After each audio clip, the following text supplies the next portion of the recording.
That front sight right into the black silhouette, and I squeezed again. I kind of got like caught with my pants down.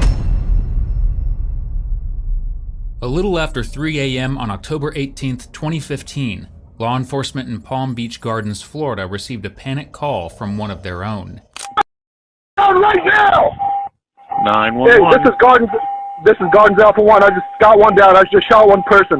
I'm at that I off-ramp. identified myself. This guy's trying to kill me, and I didn't want to die. Drop the gun, and bang, bang, bang, and he starts running, and I start chasing him. This is Newman Raja, a Florida cop acting like a complete dork after taking the life of an innocent man. I just got one down. I just shot one person. All right, you got it, buddy. But little does he know, his own victim recorded everything. I'm good. I'm good. Yeah. And moments after this, the audio would capture the senseless killing of Corey Jones. Now Newman will do anything he can to twist, manipulate, and use the same laws that he was meant to uphold. And I was like, hey! And I put that front sight right into the black silhouette, and I squeezed again. I kind of got like caught with my pants down. A little after 3 a.m. on October 18th, 2015, law enforcement in Palm Beach Gardens, Florida received a panic call from one of their own. Down right now! 911. Hey, this is Gardens Alpha 1. I just got one down. I just shot one person. I'm at that off-ramp right behind Doubletree. Blackmail. You're behind the Doubletree? I'm on the off-ramp, 95 southbound off-ramp, off the Doubletree. I am not covered in anything right now. Newman Raja's fellow officers raced to the scene, an I-95 off-ramp, where they discovered 31-year-old musician, city employee, and beloved family member Corey Jones deceased from 3 gunshot wounds. Raja alleged that he was working patrol in plain clothes. When he noticed a car broken down on the side of the highway, he approached it to see if anyone was inside. At that point, Corey leapt out of the car. Raja claims he identified himself, and in response, Corey pulled a gun on him. In self-defense, Raja had no choice but to fire. But as you're about to see, the story, presented by Raja himself, has about as many holes as a slice of Swiss cheese. Corey's car was broken down on the way home from a music gig. At the time of the shooting, he was on the phone with AAA, trying to schedule a tow truck to come get his car. As you know from every call that requires an agonizingly long hold, those calls are monitored and recorded. That means that the entire shooting, from beginning to end, was recorded. And that call, well, it proved that Raja wasn't just a liar, he was incompetent. I'm good. I'm good. Yeah.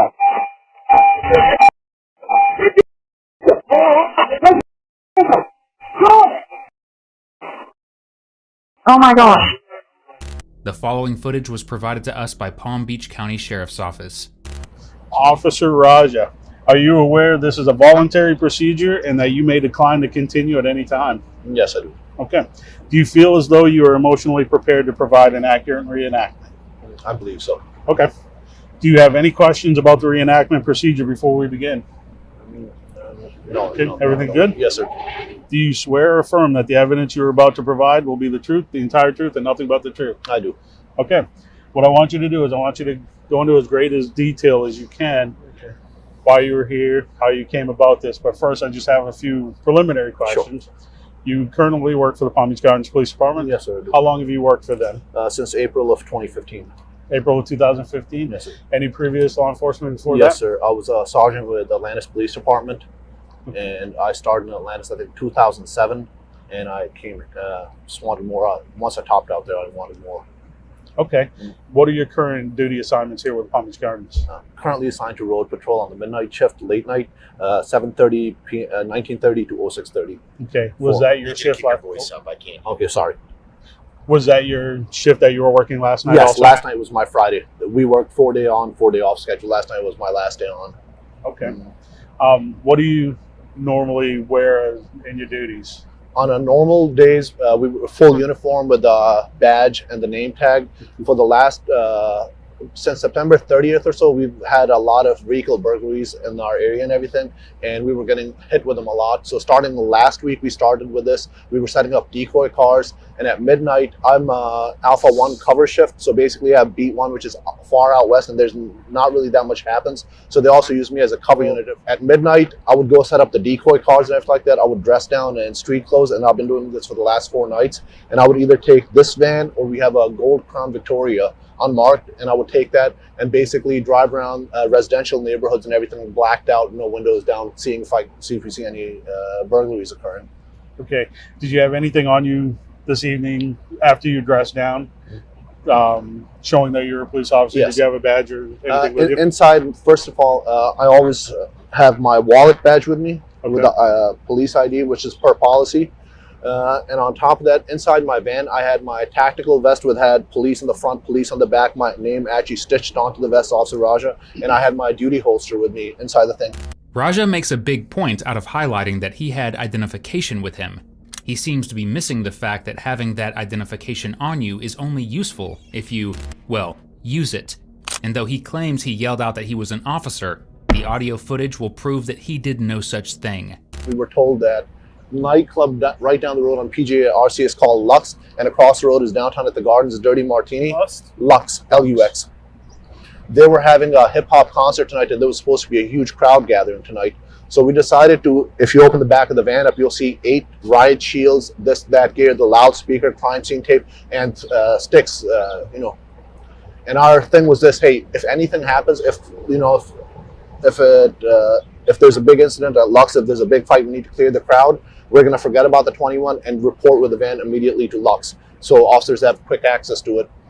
And and number 2 thing that was discussed was this: while I'm in street clothes, while I'm in this, I do not do any takedowns, I do not do anything, but just in case of an emergency something happens, that's why I have the vest and everything identifying on me. I'm supposed to call a road unit to come out to handle any situations. Okay.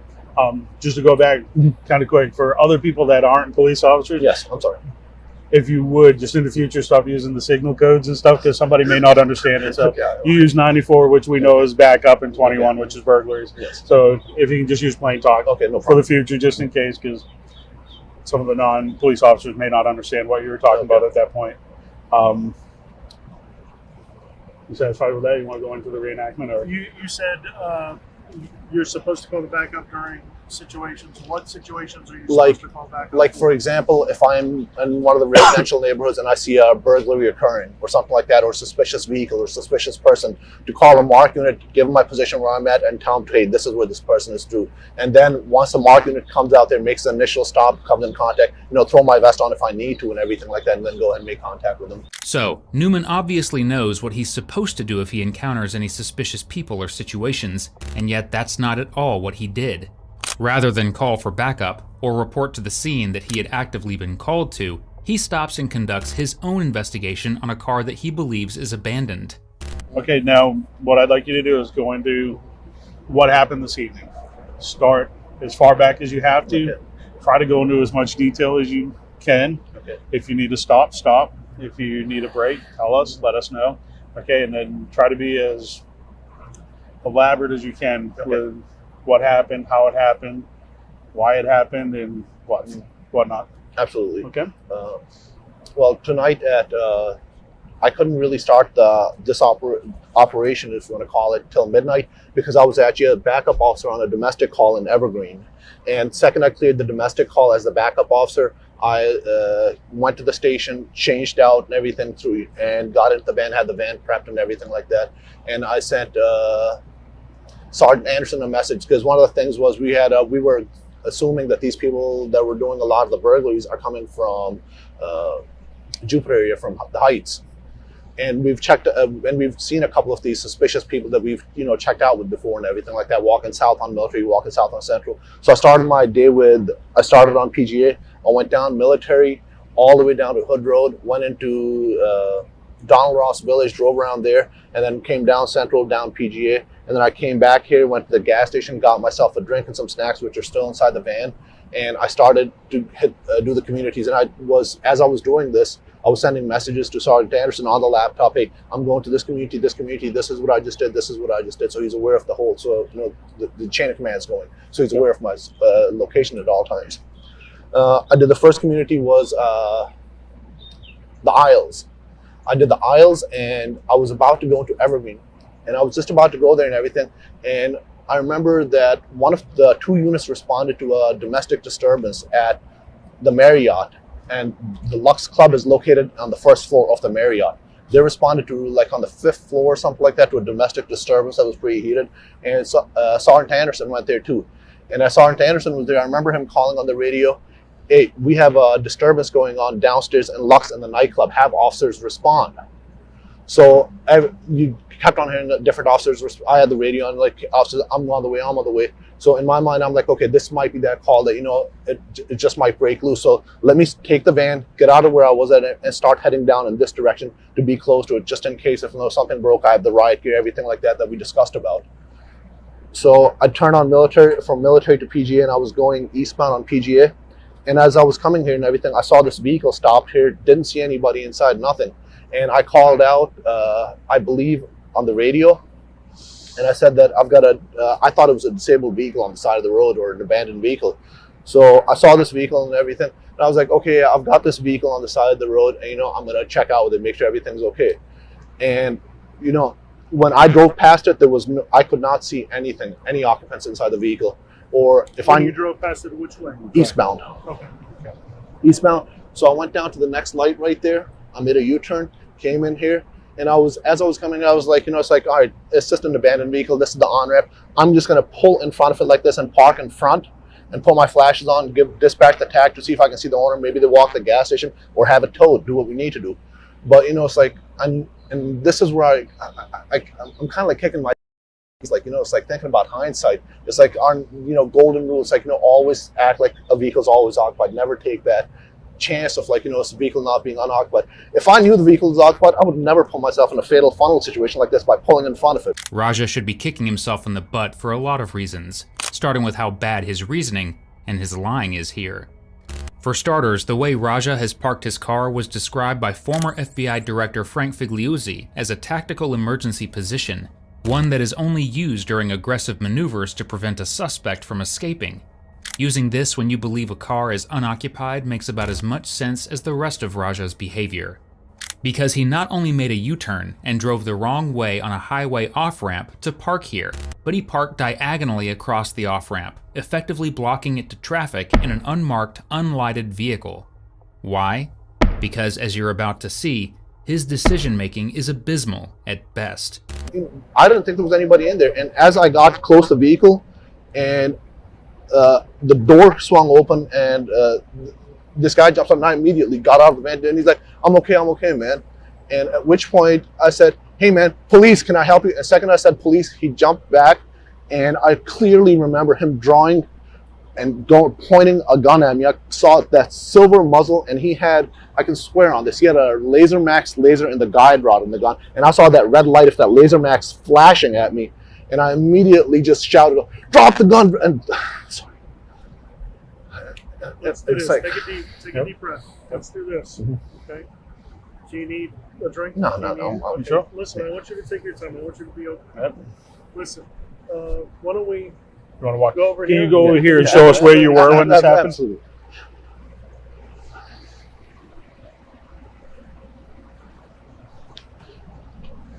And When you got out of the van, I- which way did you go? right here, I came right here. Hold on one second. Yep. Come back here. Yes, sir. Come back Yes, here. sir. Now, when you got out of the van, which way did you go? In front. This is just like how Okay. it is. You know, Yeah. Oh, okay. Go ahead. I immediately jumped out and I came right here. And at that point, I didn't have what I had on me. The only thing I had on me, because I was in plain, like my gun was still inside, my duty gun, my vest was inside, and the only thing I had was my backup gun, my department approved backup gun, in a waistband holster inside with a shirt tucked in like this. And I immediately said, "Hey man, police, can I help you?" And at which point, that's when he jumped back, and I saw him draw the gun right at me. Right after I said the word police, and it was just I kind of got like caught with my pants down at that point, and it just immediately it's like I pause it. It's just like, your family flashed in front of you, your kids flashed in front of you, and you're and just immediately I drew down. I was like, drop the gun, and he didn't. He was right there, and I remember pulling the trigger, I think 2 to 3 times, and he started running. And as he was running, I had my cell phone and I dialed, and I still remember putting my code in, and just like this, I had the gun, and I'm keeping an eye on this guy, and I put my code in, dialed 911, and I called dispatch right away because my radio was in the van. And the whole time, I'm like giving him commands. I'm yelling, screaming. I'm like, drop the gun, drop the gun, drop the gun. And as he's running, he gets about like right, just a little past where the guardrail starts. And he does this number. And I see his whole body spin. And I saw like a flash, a silver flash of like a metallic flash come at me. And in my head, I said, aim. And I was like, aim. And I just picked that front sight right in the center mass. And I just pulled the trigger 3 times. And I saw him drop, and I saw something silver fall. And at which point I was still on the phone with dispatch, just felt like, get your radio. And I just held what I had right there. I couldn't really see where he dropped, what happened, if he moved or anything. And I'm like, I don't see him. I don't have a visual on him. And I started to walk backwards and everything, came back to the van, grabbed my radio, grabbed everything, called out on the radio. Everything that you've just heard is a lie. Well, everything aside from the fact that Raja pulled the trigger. And Sergeant Sprague was the first one, and I can't remember, it was one of the new Tauruses were responding, and they actually thought it happened in Doubletree. And I got on the radio, I was like, guys, I'm right here. And they quickly turned in right here. And it was Nico Arlotta.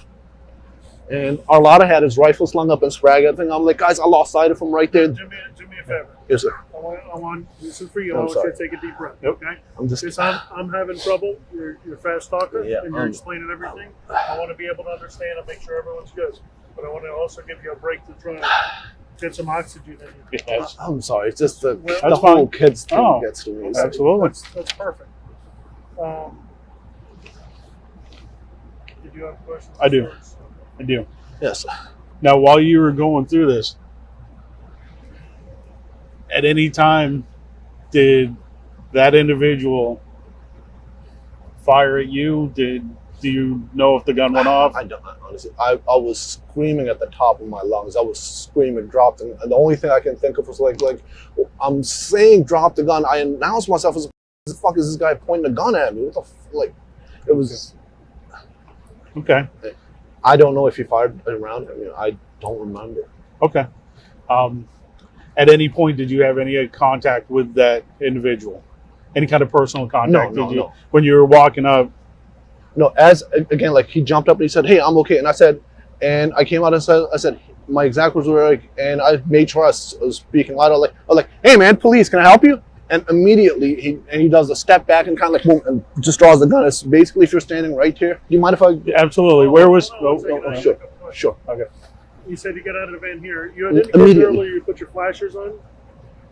You said something about putting your No. flashers on. My game plan, as I was coming from PGA, Okay. was this. I thought it was a disabled vehicle, so I was going to pull in front of the van, in front of the SUV, and put my flashers on, walk out, and see what's going on, and call out the tag and call a tow truck if I needed to get the vehicle removed. I thought it was a broke down vehicle. There was nobody in it. Okay. And is there a reason why you stopped here instead of pulling up? Because the guy jumped out. He jumped out Exactly. while you were in the car. He jumped out. He jumped out, and I immediately jumped out too. That's a long-winded way of saying, actually, I didn't turn my flashers on at all. Raja didn't turn his flashers on, didn't grab any identification, and didn't grab his vest. He did, however, have time to grab his gun. He chalks this up to the fact that Corey Jones jumped out of his vehicle as soon as Raja parked. Except, that's not true. Because, as you remember, Corey Jones was on the phone in a recorded phone call with a tow truck for the entire interaction. And the car door didn't even open until well after Raja parked and got out of his vehicle. We're dressed exactly like this. Exactly. Nothing more, nothing less. Exactly like this, and I had my holster, which was covered. It was covered. It was covered, When wasn't you it? have your gun in your waistband, is it No obvious ball. that you're carrying a gun? There's no big bulge. I have a big stomach, so it kind of overhangs over the holster. Were you wearing that same hat? Exactly, just like this. Okay. And you said you started firing. Was that around this area? I believe I'm trying to think. It's like I remember he came out and said, "Drop." I can't hear you. Yeah, but hold on. I'm sorry. I'm thinking. I I know. I know when he had the gun pointed at me around the car and everything, I fired. I know that. Do you remember exactly where he was at when he? And let me go back. You said that you got out, you jumped Yes. out, and you came around here. When did the gun come into play, and where did it come from? See, he jumped out immediately. He said, "I'm okay, man." He said, I'm okay." And I said, "Hey, man, police, can I help? Can I help you?" And second, I said, I remember. Don't touch Oh, it. okay, Yeah, don't exactly. touch. I'm not You're touching good anything. here, No. just don't touch. I remember clearly seeing this. The gun was right here. I remember seeing it above the door level, and it was in this area right here, pointing at directly at me. And I remember seeing it was a silver gun. I could clearly see the hole of the muzzle, and I could see that Laser Max laser in the guide rod flickering. It was like flickers, red, on and off, on and off. Okay. So he was in this Yeah, area. yeah, right he was here. in this vicinity, somewhere Right on. in this vicinity.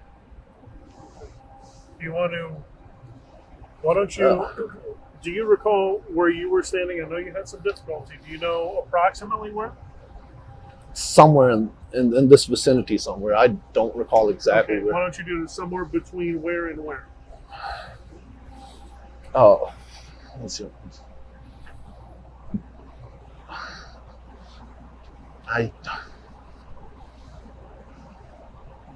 So like,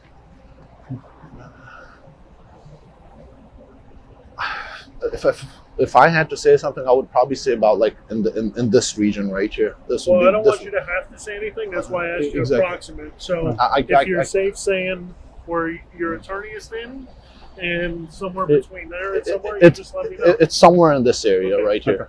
Put this at the western boundary of any possibility of where you were standing. Okay, I'm gonna put it about here. About here. Let's see.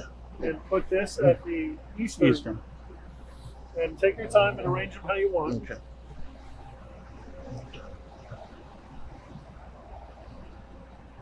So I don't know what that far. I'll probably say about here. Okay, so somewhere between number 1 and number 2, Yes. it's safe to say this is where you stand. Yes, sir. And that's when you initially came into engagement. Well, like verbal engagement or Well, actually you had spoke to him. When did you specifically see the threat? right around this area. Because as it was happening, I still remember I was in this area and I said, "Hey, man, police, how can I help you?" And I said that clearly. And when I said that, and he immediately just jumped, and I remember this action right here, the handgun on me. Raja is having trouble remembering the locations where he fired 2 separate volleys of 3 shots, because he's trying to place them in an area that makes him look the best. Unfortunately for him, forensics will reveal things are much, much different than he's claiming. Now, Raja has been an officer for almost 8 years at the point of this footage. In fact, he's an instructor at the police academy and a firearms expert, yet he claims to have seen a laser on the gun. The gun in question, one of the cheapest handguns that money can buy, had nothing of the sort. In fact, Corey had bought it just 3 days before he was fatally shot for protection at home and on the way to and from his gigs. And then he started running in this direction right here, just as you could, Which side of the guardrail? on the western side of the guardrail. So he's on Onto the grass? On the grass, yes. Okay. He started running on the grass, and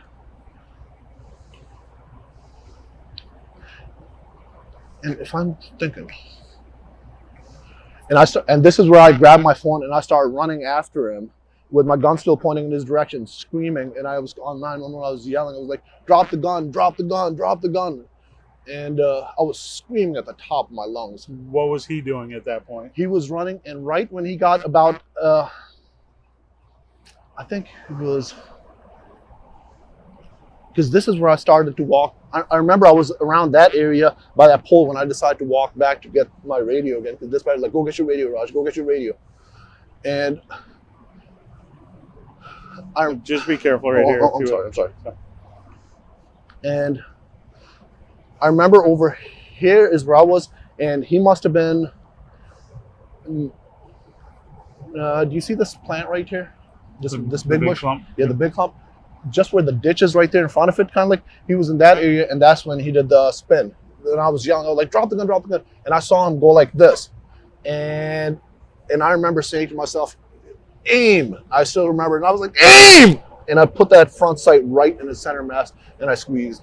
I believe 2 rounds. Okay. And I saw him drop, at which point, and when he dropped and everything, and I started going up, and I couldn't see him. And I was like, I lost sight of him. And they're like, go get your radio. And I started to go, and I was like, just pedaling back and everything. And the guys came, and I was like, look, I lost sight of him right there. I don't know where he went to. And I think one of the officers was up north. He's like, I think I see something up there and this and that. So, and then Sergeant Sprague or Sergeant Anderson, one of the sergeants, was like, Raj, come show me exactly where's the last point you saw him. So I started walking up the guardrail. As I started walking up, we saw him right there. Okay. What happened after that? Once we saw him and everything, he was laying face down, and both his hands were tucked underneath him.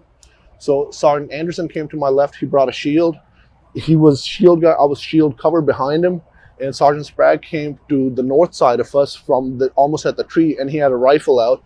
And we said, okay, we need to approach it to make sure that, he's still not armed, what's going on and everything. So we slowly approached him and everything like that. But before that, when they came, I ran to my van. I immediately put on my vest, and I immediately clipped on my thigh holster, my duty gun. So once we started to approach him and everything like that, he still wasn't moving. I think we gave him a couple of verbal commands, didn't respond. And Sergeant Sprague said, Raj, go ahead, go hands on with him. I holstered immediately, and they said they've got cover. I grabbed one arm, pulled it out, grabbed the other arm, pulled it out, and we said, and Sergeant Anderson or Sprague said, flip him, make sure he's not laying on top of the gun. And we just pulled him back, flipped him back, saw there was no gun visible and everything. And Sergeant Sprague said, okay, call fire rescue, all right, let's clear. And I came back here, and there was a rescue truck here, and I was covered in his blood, and I was like, can you just get this off me? And they took like hydrogen peroxide and just started pouring it all over me, started washing me. All over you? Yeah. On my hands and arms. Corey wasn't laying on the gun because he had dropped the gun well before Raja fired an additional 3 shots into him. How far before? 150 feet, which is half a football field if you're American, and a little less than half a football field if you're, well, anything else. Raja claims that he called 911 before he fired the second volley of shots, yet Corey's call proves that's not true. In fact, he only waited 10 seconds between firing the 2 sets, while the AAA agent helplessly listened on the other end of Corey's phone. Then, 33 seconds after firing his last bullet, Raja called 911, pretending that he was still concerned about Corey having a gun. Down right now! 911. Hey, this is Gardens Alpha 1. I just got one down. I just shot one person. I'm at that off-ramp right behind Doubletree. Black male. You're behind the Doubletree?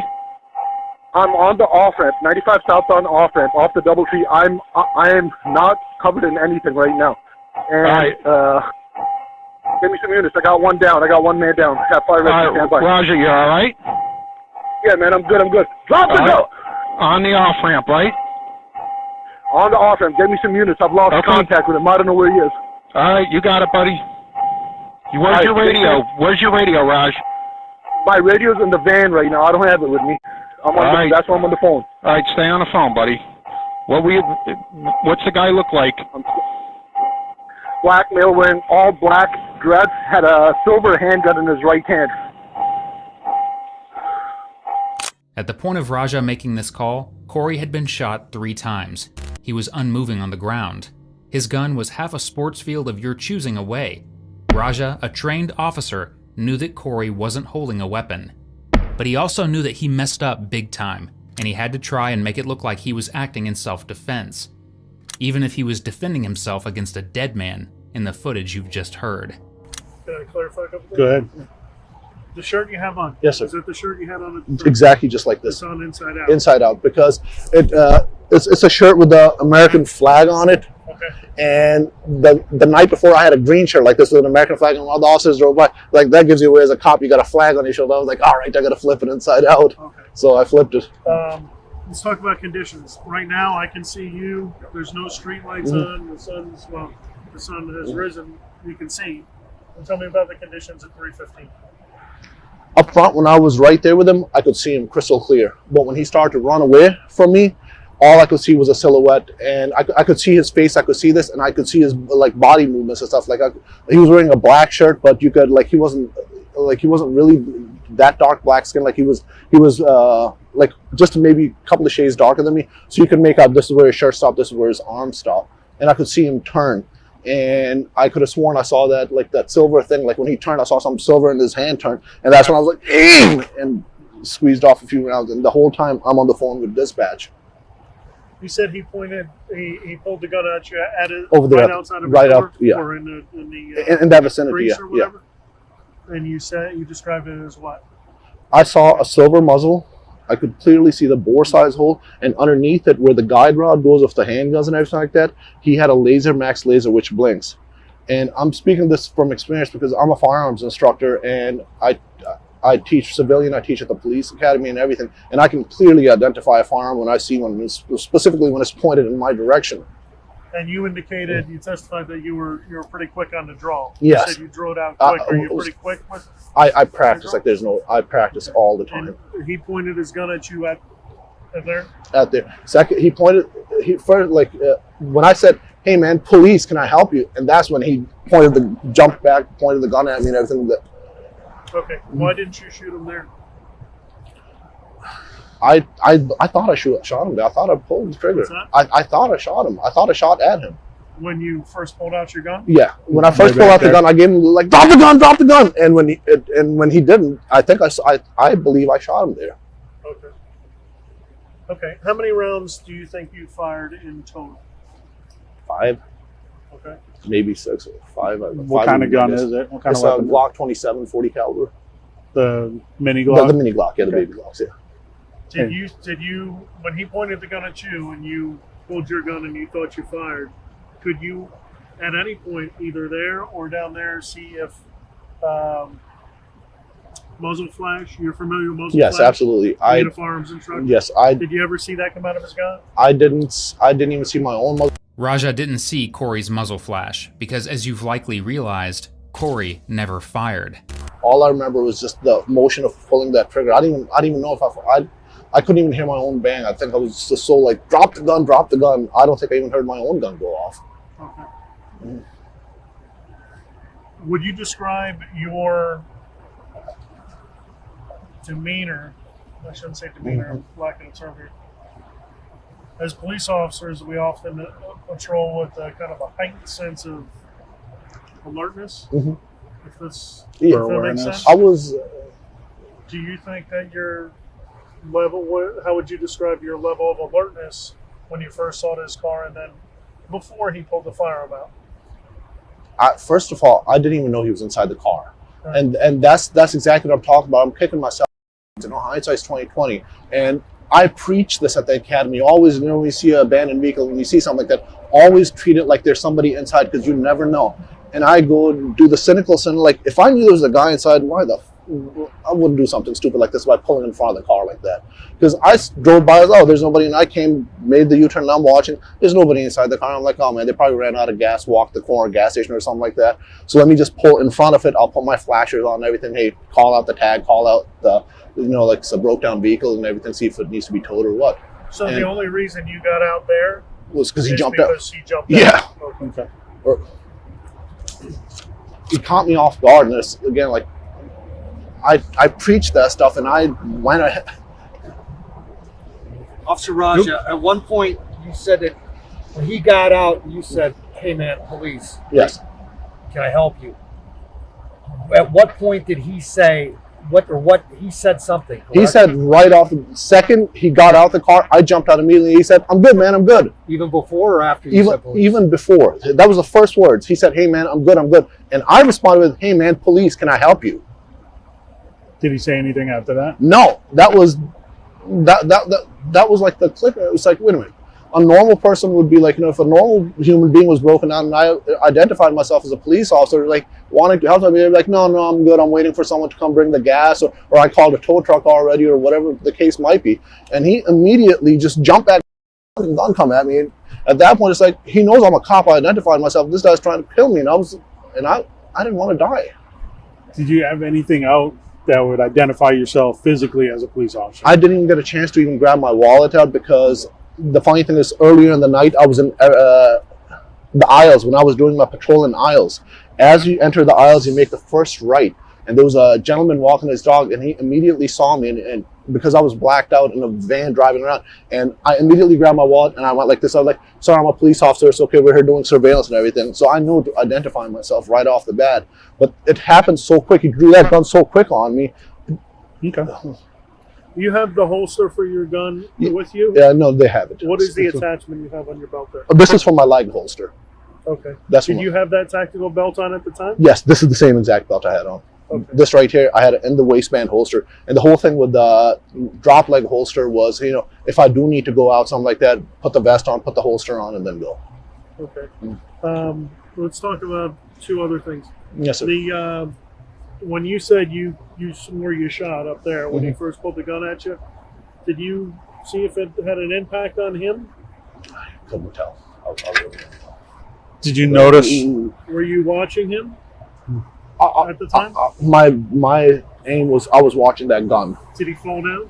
No. Did he stumble? Did he say ouch or you shot me or anything? Did he say anything at that point? Nothing. Nothing was said. Nothing was, and he was just pointing the gun right. Okay.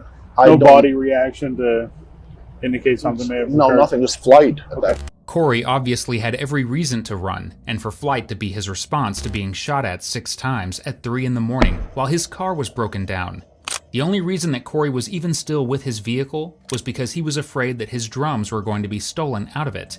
So he decided he would wait for the tow truck, despite one of his friends offering him a ride home after he tried to help Corey get his vehicle running. Corey was already wary.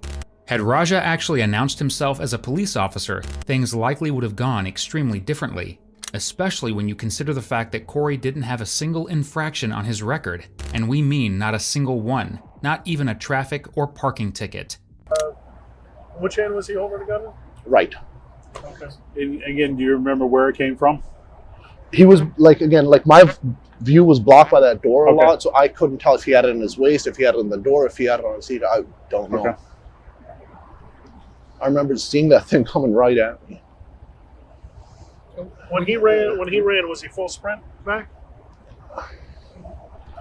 I saw him running. Running fast? Not fast. It wasn't fast because I still had, like, if he was I guess he was, you could say if he was in a full sprint trying to run away, he would probably made it a lot further. Okay. And I'm gonna ask you to do one thing after Yes, sir. I ask you one more question. The blood, you said you got blood all over. Yes. How'd you do that? when we went, once we found his body and everything, and it was only me, Sergeant Sprague, and Sergeant Anderson, and when we saw his body, we flashed the light on him. We were up here at this guardrail, right, kind of like where this emergency truck is sitting at. And we looked down, we're like, oh, there he is. His hands were tucked underneath him. Right. We couldn't even see his hands. So one of the sergeants said, we need to go make sure that that he's not alive still. He's not holding on to the weapon and everything like that. And Sergeant Anderson had the shield out. I was behind him in shield cover like this. And Sergeant Sprague was on further from me with a rifle out. And we slowly approached the body. I think we gave some royal guys, show me your hands, show me your hands. And nothing happened, didn't move, didn't even flinch. And Sergeant Sprague said, Raj, we got cover, holster up. We got to pull his hands out.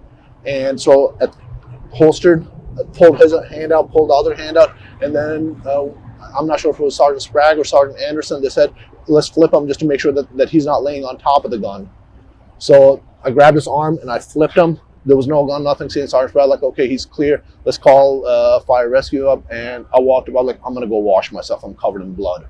And where did you do that at? There was a fire truck and an ambulance right behind it with the rescue. And I walked back there. I was like, I need to wash this off me. And the firefighter, she grabbed a bottle of hydrogen peroxide, popped it, and just started dumping it all over me. And I was just washing myself. Okay. Now to go back when the gentleman was rolled over, did anybody check him to see if he had any kind of weapons? No. Did you see anything in the ground around him? We just kind of like did this and everything. And Sergeant Anderson like, we need to get out of this. We shouldn't contaminate this crime scene anymore. Didn't see anything. Out of the ordinary? Immediate area, no. Okay. Was that truck here when this happened? No, this truck was like way towards the end. They just needed more lights, so they called it in. Just making sure. And did you have anything to do with recovering any piece of evidence around here? No. Whether it be shell casings or guns or anything like that? Second that happened, I washed my hands. Sergeant Anderson was like, Raj, you need to be with me. And he took me. Do you see where those guys are standing right there by that car? Yes. right there, and I was there for the rest of till our Never command bus. entered the crime scene again No. until you did this reenactment? No, yeah. Okay. Did you get into a car, or were you still outside? No, I was outside the car the whole time till the command bus, our command bus came, and I got into our command bus, and then your command bus came, and I switched over to yours. Okay. What's the first thing he did when you yelled police at him? Second, I said, "Hey, man, police!" He immediately just stepped back, and I remember clearly seeing that gun over that door, pointing right at us. The night before, I went home, and my wife saw me in plainclothes. She's like, "What are you doing?" I was like, "I was doing surveillance last night." And the first words out of her mouth was, "Where's your vest?" I was like, "Honey, it's inside the van. It's next to me. If I need it, I can throw it on and everything." And all I could think was, kids, man.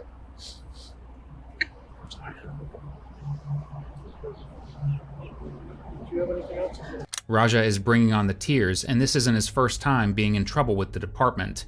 He may not have been planning or seeking someone out to harm this night, but his disciplinary history shows that at the bare minimum, he had a disregard for rules that carried into this fatal incident. From 2008 to 2015, he was written up multiple times for mishandling evidence. In 2009, a complaint was actually filed against him for going to a friend's house in regards to a domestic incident while he was off duty and plainclothed. Just another example of Raja thinking he can get away with his behavior of not doing things by the book. Now, when he got out of the car, how did he get out of that car? Did it look like he just opened up the door and stepped out? I saw him what was pop that? out fast, like Okay. I couldn't tell like if he stepped his left foot, right foot, because my van's pretty high, van, it was blocked. I just saw him pop out like right there, like, oh, and it just caught me off guard. I was like, Okay. That red laser, you said that, did it flash or was it it was steady light? flickering. It was flickering? Now, Yes, you said you know about guns. yes, sir. Laser Max is the only company that makes a laser that goes in the guide rod of the gun, and they're not a steady laser. They're designed to flicker like that to give you like, hey, this is where I'm at. And did you see, were you there when if there was a gun recovered, were you there? Did you see it afterwards? I haven't seen the gun. I haven't seen anything. Again, like, after we got the body and everything, after I washed my hands, they immediately took me over there, and I've been there the whole time. Now, you said you saw the laser. Did you see the end point of that Oh, laser at any point? Where was? No, Yeah, no okay. idea. Okay. Two more things. Yes, sir. Do you remember when you discharged your weapon? You said you believed it was down there. Uh-huh. Did you discharge it anywhere? Yes, I discharged it, and this is what I'm saying. It's like when he was running, and I was going after, I was yelling, I was like, "Drop the gun! Drop the gun! Drop the gun!" And I'm yelling at this guy, drop the gun at the top of my lungs, and I see him do one of these numbers come back, and all I remember saying to myself in my head was like, "Aim!" And I even yelled, I was like, "Aim!" And I put that front sight right into the black silhouette, and I squeezed again. Do me a favor, as best you can, the same thing. Approximate where you were. Again, I know it's just Aim was not something that Raja yelled. In fact, in total, he only said 20 words before he fired. And those words weren't the words you would expect from a public servant. Rather than identifying himself as a police officer, Raja antagonized Corey. It may be hard to make out, but in the clip you're about to hear, he asks, "You good?" When Corey responds that he is, Raja twice says, "Really?"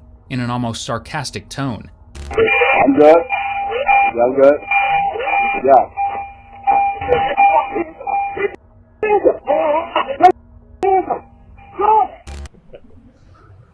Oh, and do you have this like in the area?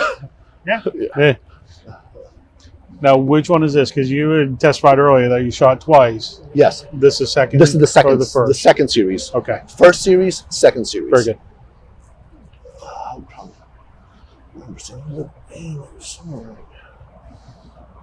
Oh, again, sorry. Yep. Just broke Okay, yeah, you went. Looks like- Probably have to say somewhere around. Come up to about almost here. Then. Yeah, watch It right was behind somewhere in this, because I remember I didn't hug the guardrail. I remember I was coming wide. and I remember yelling "aim" you. So it was in this in general this area. general area. Okay. At which point was he pointing the gun at you? Running backwards and it turned. He was running. He was running from me, and he did one of these numbers. Where? Where at? Where I was at. Where was he at? at that point. Yeah. Can we? Yeah, absolutely. Go.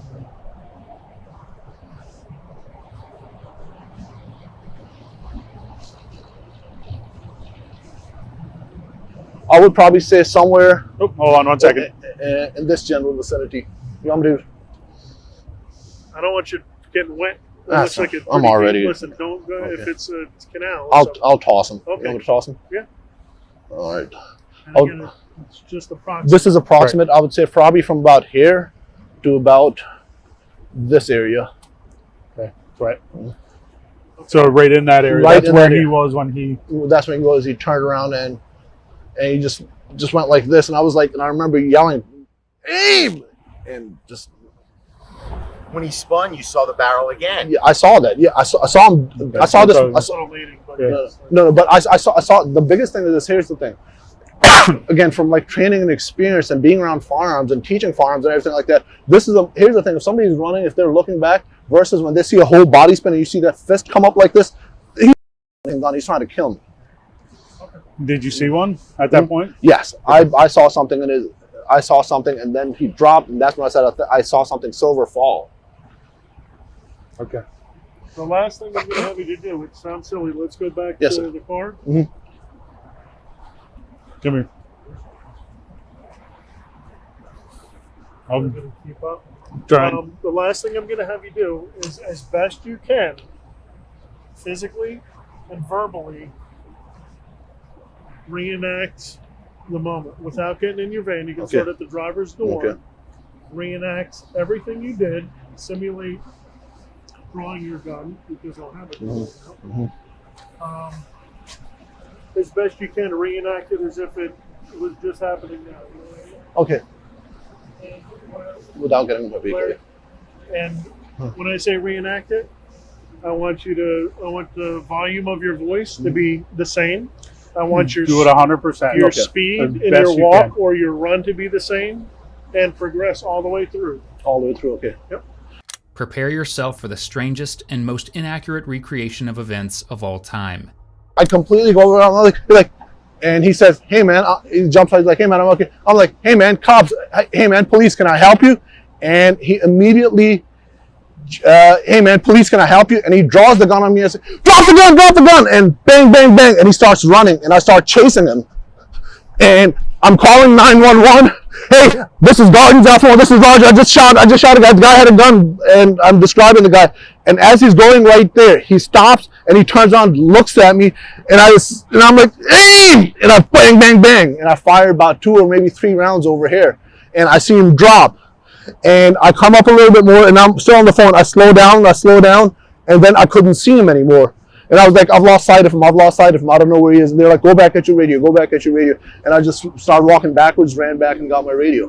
Let's pause there and just listen to the audio all the way through to see if a single thing matches his statements. Is there any buildings, landmarks, anything like that that I could use to pinpoint your address?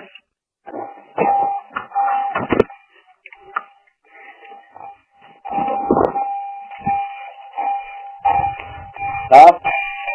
I'm good. I'm good. Yeah.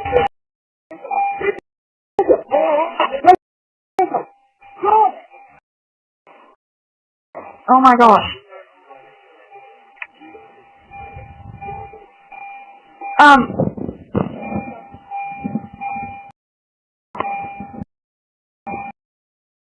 There's gunshots. Nope, it sure doesn't.